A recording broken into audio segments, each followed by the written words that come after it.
time to remind yourself that it all starts inside yourself. Wake up feeling stuck every day, then you gotta realize that it's all in your mindset. Read about that meditation, you go get around to it, you just haven't had the time yet. Yeah, I bet. Best thing that you could invest in is you. Could have the results or could have the excuse. Only one life, so take care of what you choose. And I ain't preaching, I'm just telling you the truth. Wake up!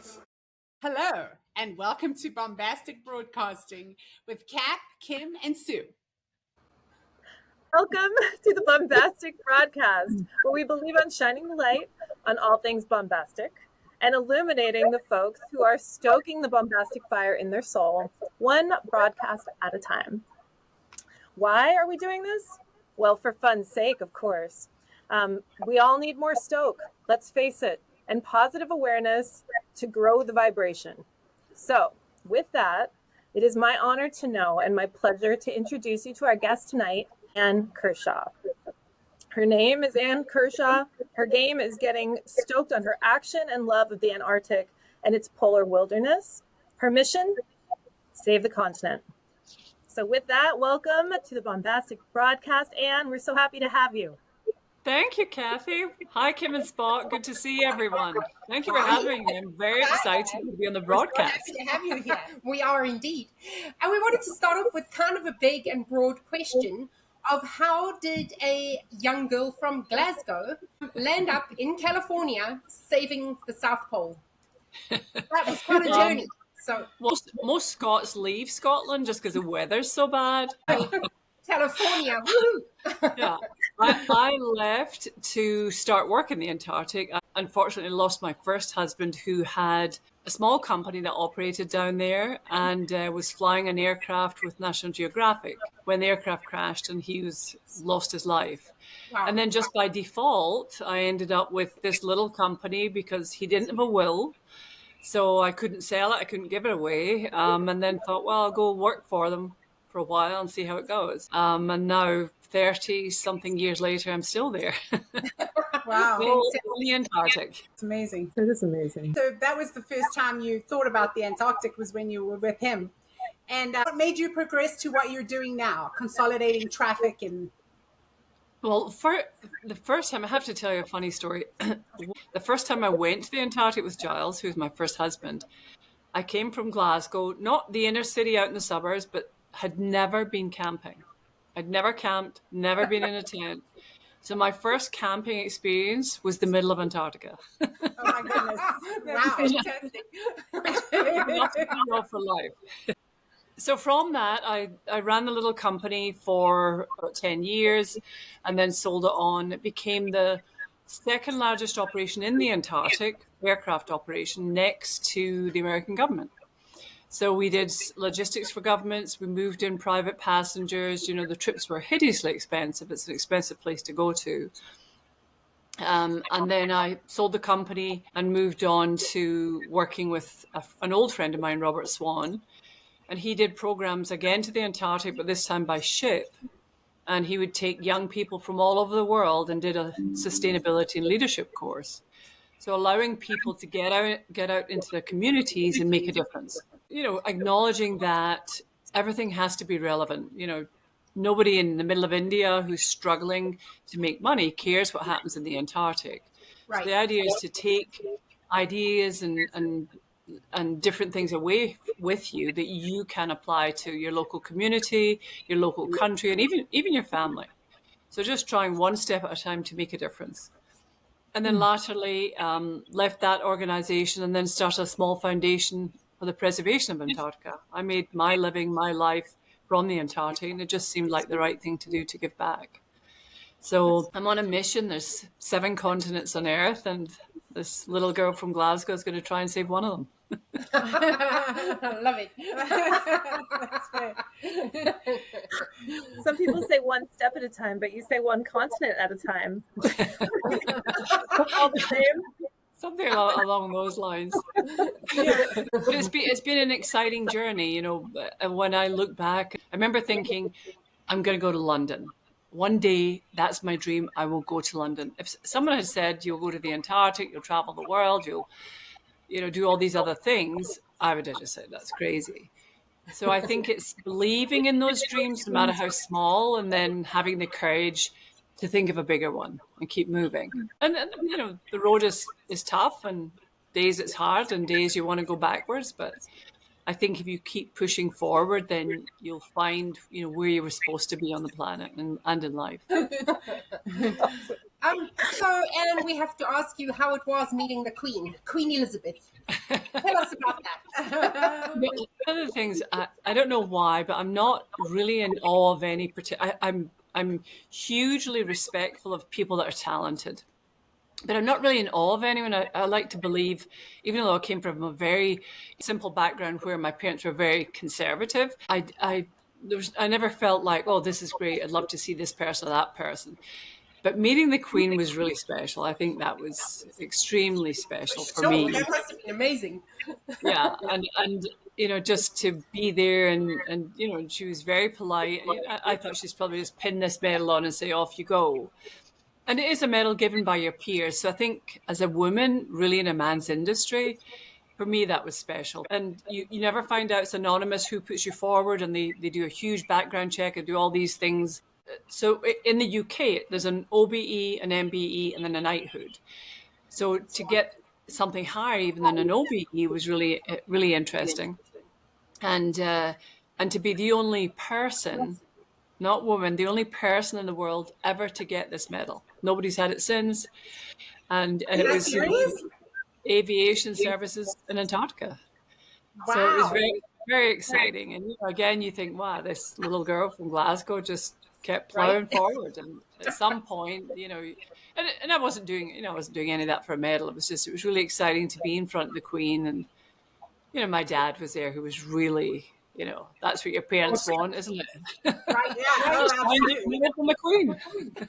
Yeah. I have to ask, did someone nominate you? How did that happen? Put forward by your own peers, so people within my industry that are obviously fairly high up, so people from the government, probably the head of some of the Antarctic divisions, etc., and then some foreign, maybe heads of state. I'm not quite sure, but you never find out who put you forward. And then it's they go through it, they double check it, they do a background check, you know, all your parking tickets, what your grades were in school. Yeah. So they do a big check, and then it's decided should you get one or not. And there's very few given out every year. I mean, they do give them for, I think Paul McCartney has one. I think Dame Judi Dench has one. So there's, you know, some fairly well-known names have them, but within the Antarctic industry, normally people would get a polar medal, and that would mean you spent a winter in the Antarctic. But this particular one, you know, they came up with a special, it was an MBE, but it was a special category for aviation, services to aviation in Antarctica. So that was exciting. And what does MBE stand for? Member of the British Empire. Member of the British Empire. Okay. So an OBE is an order of the British Empire. The catchphrase is other, am I allowed to say bugger online? Other bugger efforts. And an MBE is my bloody efforts. Other buggers' efforts? Your What about bloody the efforts. swearing? That's very rude. And now you do quite a lot of work out of Cape Town these days. Yes, I do. I love Africa. Growing up, I read a lot of books about Africa, so it's wonderful to be able to be there, you know, in that incredible country. And you're working with the government to reduce traffic. Yeah, so I'm currently working out of South Africa and Chile, and the idea is to try and encourage government agencies that take down scientists and support staff to collaborate, cooperate, and utilize. So if someone's taking a ship, instead of it going half full, let's see who else we can get on it to reduce the impact. Because if we reduce how we get there and what we take there, then we can preserve the continent. You know, that's such a great little seed right there, because even knowing, you broke it down very simply, Anne, you know, and just Thank you. being mindful of what you're taking places, what you're leaving there, you know, just that's something everyone can do on our small part, right? And to a lot of people, they say, well, who cares what happens in the Antarctic? The Antarctic is the start of the world food chain. That's where the food chain begins, in Antarctica. So it starts off with the krill and all the sea animals, and then moves north. The other part is, if we allow climate change, global warming to continue, then the icebergs will melt. And if they melt, then we'll lose New York, and we'll lose Florida, and we'll lose Amsterdam. So while in the big scheme of things, people think, well, Antarctica is too far away, who cares? We have to care because it affects all of us. Right. Thank you for saying that. Do you see some results to all your work with the governments? Yes, I do. I think they are starting to catch on. Most government agencies take a long time to change. Yeah. And then having someone who comes in, and starts giving them suggestions, I'm sure it's hard, especially a woman. Antarctica is predominantly a male-orientated organization industry. It's men with plaid shirts and beards, mostly. We don't have a lot of women with makeup and electric rollers. Right on. Sounds like a great place to go to date. Sorry, I had to throw that. You can always edit that out. I love a plaid shirt and beard. Just saying. Yeah. I think it used to be Alaska. Alaska was 17 men to every woman. There you go. Now it's Truckee. You can add that to your portfolio and dating apps. Got an Antarctic dating agency. There you go.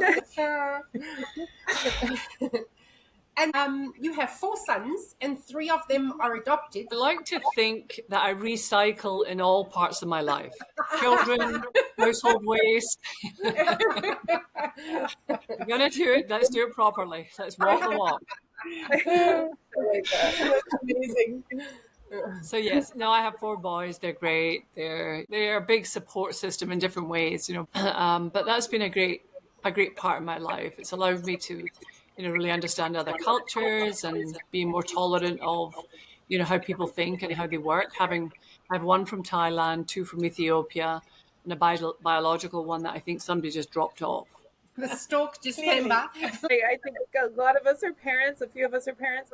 Do you find that having teenage boys, are they all still in the teenage realm now? 2 are 22, 23, and then 2 are 19. I think it's always so funny because there's always that generational gap, when we become adult-ish and you feel like you have a thing or two that you've learned from your experience that you want to hand down, but the communication factor seems to get in the way of that. And you, for instance, you have all of these wonderful things to share and experiences that a handful of people have had.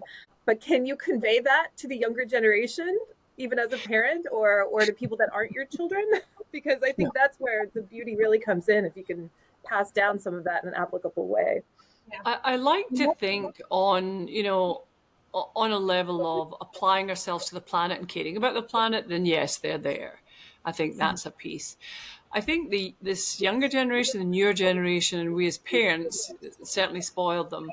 I think it's hard for them to grasp how much you can do by just learning. I feel like I'm still hugely curious. I mean, one of the things, if somebody said, what's your biggest trait? I would say I'm really curious about everything.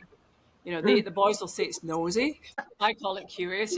Anything that moves or does, I wonder about it and I think about it. But I don't see that in the younger generation so much. Maybe because they have the answers right there on their phone. Yeah. But it just seems a different, and they have friends, and most of their friends are pretty similar. I mean, they're curious about things that are interesting to them, but not about the world in general. And I don't know if that was just me, but I feel like, my friends are all curious and come up with things, and we still want to learn new things, do new things. And maybe it is an age thing, but I think with that younger generation, sometimes I think, you don't wonder about that? You don't wonder why that guy's got 2 socks outside his house today? That is a great point. I just have to dovetail on that a little bit, Anne, because I listened to another podcast. Imagine that. Smartless. I'm going to give a shameless plug here to Smartless. Have you heard of that podcast with Jason Bateman and his other 2 cohorts? It's great. It's funny and they're just brilliant. But they were talking a little bit about how that downtime that you have maybe when you're sitting in a waiting room, waiting for your appointment time, or, those thousands of countless times that used to happen to us, those of us who were born in the 19 somethings. And it doesn't much happen for our kids now. So they don't know how to have uncomfortable silence and have that be comfortable, or that those times in your day where you are allowed to just let your thoughts wander and see where they go. And that's where creativity and curiosity are formed. And they spoke of that. And I don't want our children to take offense, because it's not their fault that they were raised in this generation and society with all of this, application, which can be a great tool. But I do love that you brought up the curiosity. I would love to have more of that we seek and know how to have. I think it's also daydreaming. I still daydream. I love to daydream. I don't got as much time as I used to, but I'm not sure that younger generation do that, because they're always connected. And interestingly enough, we did a trip, and the guy I worked for before had a small yacht, and when he wasn't working in the Antarctic, he would do trips. So he did a trip around the West Coast and took in some of the top universities, Stanford, Berkeley, all coming down the West Coast, and talked a lot with young students. And in one in particular, he said to them, what about saving the Antarctic? And they said, what do you mean? And he said, well, if we don't, things will flood, there won't be food, there'll be all these other things. And they said, no. They said, and he said, well, what are you doing about it? And they said, well, somebody's doing it. Nobody's asked us to help. So it's this 3-minute access to that younger generation. And he said it was really interesting was these brilliant young students said to him, well, we saw the earthquakes in Haiti, or we saw the fires in China, but we didn't hear any more about it. So we assumed somebody fixed it. Somebody fixed it. Right. Oh, that's interesting. So part of it was, how do you keep them engaged? It's true. If you watch something in the news, something terrible. The war in Ukraine, you hear very little about it now. And you think, somebody's got it. But they didn't ask me. And that's what these students mostly all said to him. Nobody asked us to help because somebody fixed it. Yeah. But I think sometimes you want to do something, but you have no idea where to start. Yeah, where to start. We'd like to help, but how, where, why? So Yeah. Now, and I know you go to, you've got conferences like green initiatives sort of thing. What is like the coolest idea that you've gotten from one of those, or one of the coolest ideas? Well, this wasn't necessarily the coolest idea, but it was very, very funny. We were working with NASA, and Rob, this guy that I worked with, he was going to the Antarctic, and he was doing this trip where he wanted to be as conscious of the environment as possible. So NASA provided him with trousers that are worn by, I'm going to correct myself. I don't know if they're currently worn or it was still in the innovative stage. So he had it was like a dungaree. And I just want to get this right. So he would have something to drink and then go pee in these trousers into a filter, and the water would be cleaned out, and then he could drink it again. I totally want those pants. And he said it tasted fine, but the mental part of it was almost. So apparently I have a feeling they are using it currently in space, or it's definitely in that innovative stage. But he wore it to the Antarctic to test it, and the thing was it didn't freeze because it was next to his body. Oh, that's all the taste and all those things were all filtered out, and then he had clean water to drink, so it was just recycled through. Oh, that's funny. That's insane. That's got to be a bit of a mind whack. I don't know if I could walk myself through that, but I guess if you're in the right circumstances. I would definitely keep a pair in my car. Because if you ever trip. stuck on the highway and you're thirsty and you have to pee because there's an accident in front of you and there's 5 hours where you're hanging out. Construction season. It could definitely be. Yeah. 80 to chocolate. Yes. So what do you do in your downtime with your hectic schedule? Mostly garden. I love my garden, as the girls know. So I was out there most of the day today. Actually, I took the day off and I was out there, and that's my thing. It gets me away from the kids, and I get to do something without somebody talking to me all day. Excellent. That is not the easiest place to grow things either. No. So you do like a challenge. Yeah. So that's one of those things, and I'm just trying to find things that are drought effective and So I'm learning a lot because it's very different than Truckee and very different than Scotland. So it's interesting to see what grows, what doesn't, what needs more attention, what things I just can't grow. I have a question for you, off the top of my head, a little ecological question. Can you name maybe 3 products that you use in your house that you think are kind of game changing? Like for instance, I just saw those dryer. They look like dryer sheets, but they're for the washing machine, so you don't Oh, have yes, big a new thing, bottles. yeah. You know, A lot of the new technology I don't have. I use a lot of white wine vinegar and baking soda for a lot of things. I use hydrogen peroxide to whiten things. So I do use those things. And then a lot of the other products I try and use a little bit less. Because I think, when we go out there and you're trying to change the world, if you say to people you have to change everything, how you drive, how you eat, people are not going to get on board. It has to be a little step at a time. And I think a lot of the big manufacturers need to change a lot of what they do so that people will buy it. Because if it gets in the too hard basket, people are not going to do it. So one of the things we came up with years ago was, do you remember everyone used to wear those wristbands? And we had one called the carbon diet. Because a lot of people would like to make a difference, but where do you start? right? So the idea was, if you lived somewhere where you had to use your car, for example, then you would use your car during the week to work because there was no buses around. And then in the weekend, you'd walk or bike. So you instead of having a personal diet, it was this carbon diet where you just thought about things. And there was a list of, if you do this, why don't you try and do that on the weekend or at nights, or do something a bit different, or carpool? Because I think if it's too difficult, it's not going to happen. I think of my father's generation. If you said to them, okay, we're going to do solar and we're going to do this, it's just people are getting scared. They go, it costs me money and it's going to take too long and I don't know what I'm doing. So it's just easier to do nothing. So I think if you make it simpler and allow people to get involved and be inclusive rather than exclusive, then they'll do it. But a lot of it starts at the big industry. They have to make the changes, because when somebody goes into Walmart or Whole Foods to buy something, if it's right there and it's the only thing they sell, or it's the best thing they sell, or the cheapest thing, people will buy it. Right. So you can change minds by changing people's pocketbook. And I think that's a big way to go for a lot of people. Well said. Well said. Have you read this book, Atomic Habits? No? It's so good. I've told Kim and Spotty about it.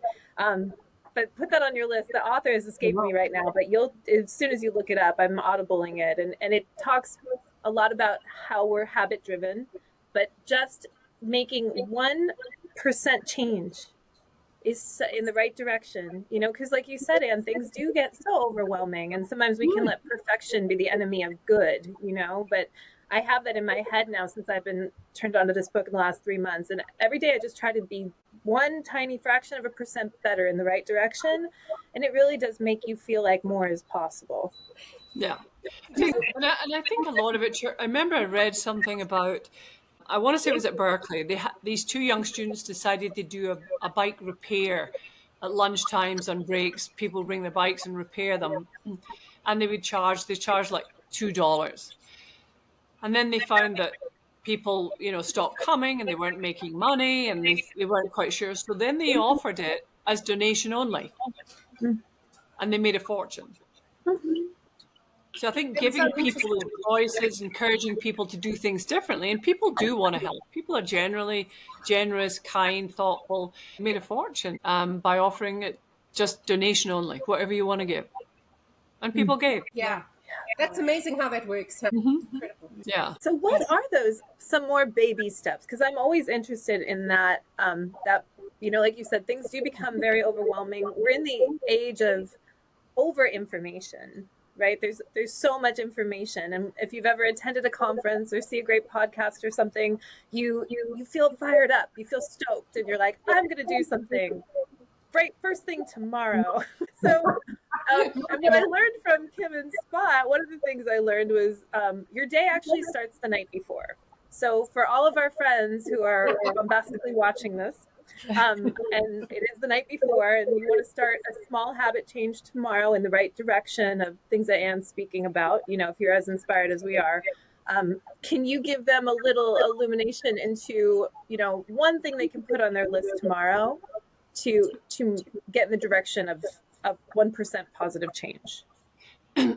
It could be something, something simple that you want to do. But I think that the one thing that makes a big change is if you get out of bed in the morning and you're in good form and spread that. Because if people are in a good mood, they want to help, they want to make a difference. And I think that gets missed a lot. I mean, I can tell you to recycle, I can tell you to use less water. But if you can bring people along with you, almost like a Pied Piper, then they will do good. People will say, hey, we love this world. We want to keep it clean and pushing it that way. I think if you give people tasks, we used to do on the website, we'd have a list of, 5 things you can do to make the world cleaner. And people didn't really respond to it as much as we thought they would, but they would respond to other people like, hey, I'm going out today to do something. You want to come help me? Or, and it can be anything from sort of recycling, helping the planet to helping a friend. We have a friend that's not doing so well. Let's go help them. That's part of it. Recycling children or adopting, as they call it nowadays. It can be as big or as small. And I think starting off with that frame of mind that's, we're going to make a difference today. Get up in the morning. It's going to be a great day. Let's make it a great day and let's take everyone along with us. I like that. That's awesome. Yeah, absolutely. Awesome. I totally like the whole idea of the podcast. I think Anne just summed it up in her. Talking our language right there. Okay. Wasn't it Gandhi who said, be the change you want to see in the world? Yeah. Either him or Michael Jackson, something about the mirror. Remember the mirror one? The man in the mirror? Starting with the man in the mirror. Yeah. So you get up in the morning, tell yourself, I got this today. I'm going to take 3 people with me. Emotions are contagious, right? And I think that's a bigger change across the world, because especially just now when we're so divided politically on every level, people saying this, and all of a sudden people think they can just say the meanest, nastiest things to people, whether it's online or in person. Where did that become normal? So, the idea is help somebody, say something kind to somebody today. Whether it's the homeless guy in the street that's just standing there or, or somebody in work. And they don't need to be having a bad day. Just make the day even better. And then it's pass it on. It just becomes a domino effect. Well, and the man in the mirror thing, I have to say that as well, because so many times we don't realize the mean things we're saying to ourselves. Whether we say them out loud or not, if you can be aware of being kind to yourself and giving yourself some grace also. For sure. Yeah. Especially as women, I don't think we do that often enough. Yeah, being your own best friend. Yeah. Well, I remember years ago there was a country singer, and she was talking about she was trying to lose weight, and she was going through depression. One of the Judd sisters, it was, and she said, she had all these staff that worked for her from the house to her recording studio, and she said, and every day she did a list to try and make sure she stayed ahead of it and kept things going. And one day she realized, I've never been on that list. Oh, that gave me chills. Did you guys know that? And I'm sure all of you are the same. Yeah. Wow. You're never on the list because there's much else going on. Yeah. Putting everybody else first. Yeah. So I think that's something to remember too. Charity begins at home. Start with yourself, spread it further. Yeah. We are part of this planet. Yeah. Whether the planet likes it or not, unfortunately. The planet will go on. So we do have a question about your fight song, which we can edit out. I'm not quite sure how to phrase it. But, okay, what's your fight song? Unstoppable by Sia. It's just one of those songs that gets me going. It says you can do anything. You get up in the morning, you put your armor on, and you get going. And I think, being a single mom, being in a business that was all men, there was a lot of days where I just thought, I can't do this. I remember just after my husband passed away, I was very shy, very quiet. And then somebody asked me some questions about a mortgage or a house, and I just thought, I can't do this. I just can't do it. And a friend said, you can do anything. So I spoke to my father, my father was always very positive, and I said, this is a big mess. I can't go any further. And he said, you're way ahead of the rest of the population. You've suffered something that many people will never happen in their life. You're young, you'll get through it. There's nothing can be worse than this. You can do anything. And I think in those dark, tough days, and we all go through life, and it's all relevant. It could be your plant dies, it could be your mother dies. It's all relevant to you. And I think it was one of those things that I would just say, my catchphrase is, how hard can it be? And I still use that today, So whether I'm painting a room or I'm going to visit the president of Chile, how hard can it be? It works. And then this song, Yeah. and I think that's it. And I challenge myself to say, I can do this. I can do it. And that's worked for me in a lot of very different places. I went through a divorce, I have 4 children, all those motherhood things, everything that goes with it, single mom, all those pieces. And that having that, how hard can it be, has seen me through. So now when I heard the song Unstoppable by Sia, it has a great beat. I love it. But I love the words that are, I'm running with no brakes. I'm unstoppable. I've got my armor on. You're not going to see me cry. I'm going to make this happen. And I love it. Love it. I'm getting chills over that. That's really great. That's really great. Okay. In some ways, it almost gives you that gratitude for all the things that happen, because you don't see it at the time. But even, the tragedy, if you hadn't have lost your first husband, I mean, your life would have been beautiful, I'm sure, but you wouldn't have had the challenges and the adventure that your hero's journey has really brought you, because you did go through that grief and turn it into something really loving, very fantastic, very inspiring. And I, for one, am thrilled to know you and so happy that I know your story and get to hear more of it as it unfolds more and more. Thank you, Kathy. I think we all have our own journeys in life, and sometimes, and mostly because of social media and the way we can connect today, I think we try and compare ourselves to others, but I think we all have incredible, best, complicated lives that we can take so much from, and you can look at it and go, I mean, I still think, I remember sitting at that desk thinking, I'm going to go to London. If I'd been offered the path, would I have taken it? I have no idea. Do I wonder what it would have been like if he had lived? I don't know, but this is my path, and I have very little control over it. I like to think I have very little control over it. And what I'd like to think is, at the end of it, I want to say I did it all. I took, instead of a bite, I took a big bite, and just went for it. And there are days where I make and there are days where I make huge mistakes and do things that are really wrong, and I regret it, or it cost me financially or whatever. But that's all part of that tapestry of life. The colors, the shades, the stitching, and that's what makes us different. That's what makes us special, and we're all special. But I think being able to embrace your life, no matter what it is, I think is a huge plus. And I think we miss and forget that a lot, because especially as women, you're just getting through and getting it done. I've got this today and that today. But I think taking that time to daydream and think, what if, what about this? How blessed am I? We don't live under a plastic bag in India. We're blessed to be in the free world, and we have to do it for all those people that can't. All those people that can't dream, they live in a country where it's oppression, or there's poverty, or even people downtown Reno on the streets. They're drug addicts, they're homeless. For all those people that can't, we can, and we should. That's beautiful.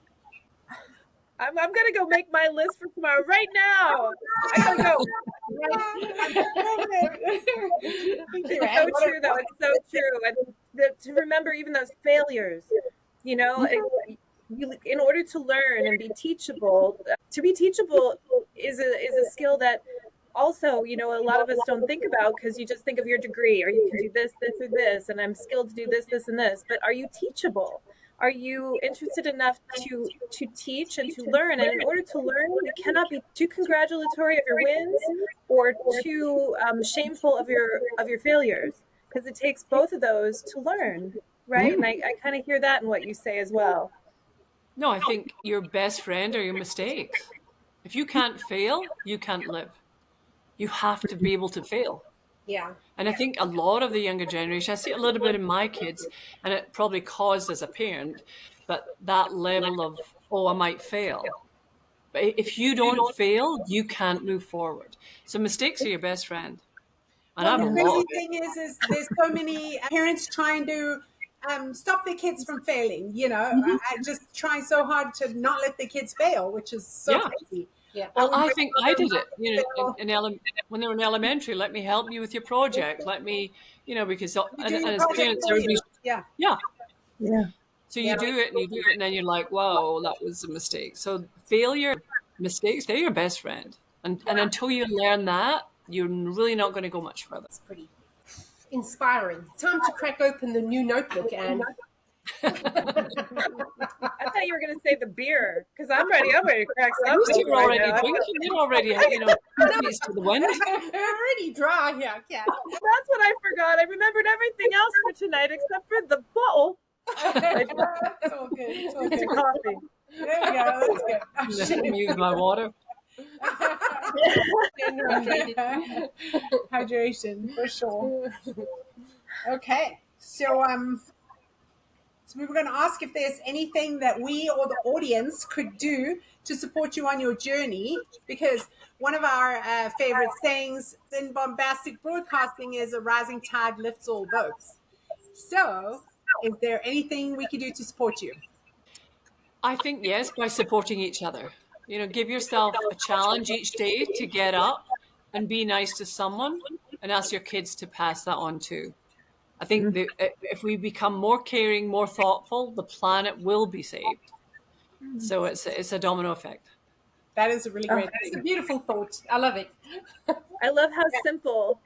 I feel like any one of us can do that. And you did say only one nice thing, right? That's enough. Let's start small, Kathy. Let's not get carried away. Kathy, I have to say something. Right behind you is a mirror, and you look like the Virgin Mary with that halo like this. That's pretty See good. it? Yeah, there you go. What mirror? There's nothing behind me. It's like something Beyonce would have at a concert. Yeah. Thank you.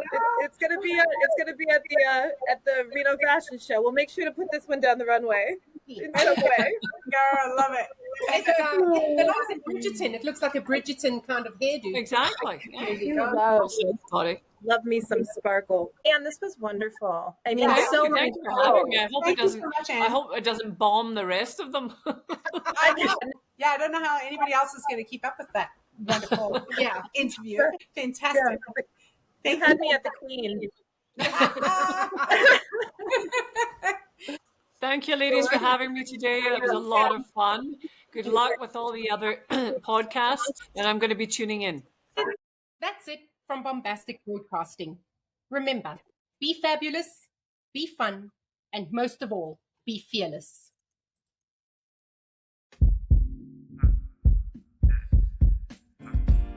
Wake up. Wake up. Wake up. Wake up. So much more in this world that you can do. Wake up. Every little thing in this life that you're going through don't mean a thing. Wake up. You keep shining. You keep grinding. Wake up. All is aligning. All you gotta do. Wake up. My man Mo said that the reason that the world fucked up is cause everybody lazy. Positivity is corny to them, but they still gon' complain about the bad going on. Shit crazy. So I just had to drop a little project. I don't know what the object is, but this feels good.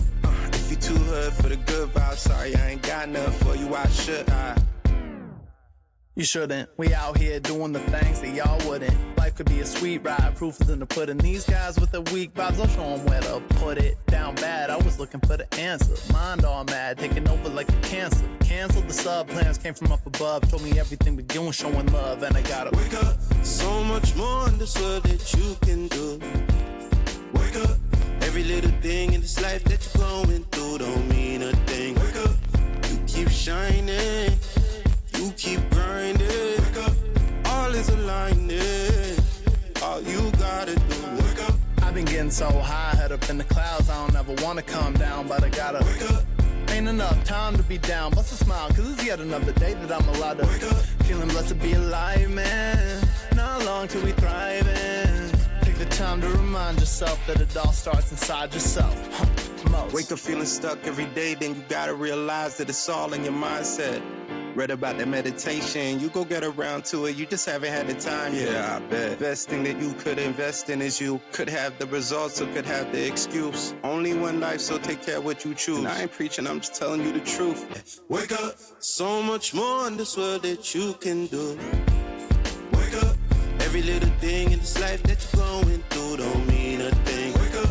You keep shining. You keep grinding.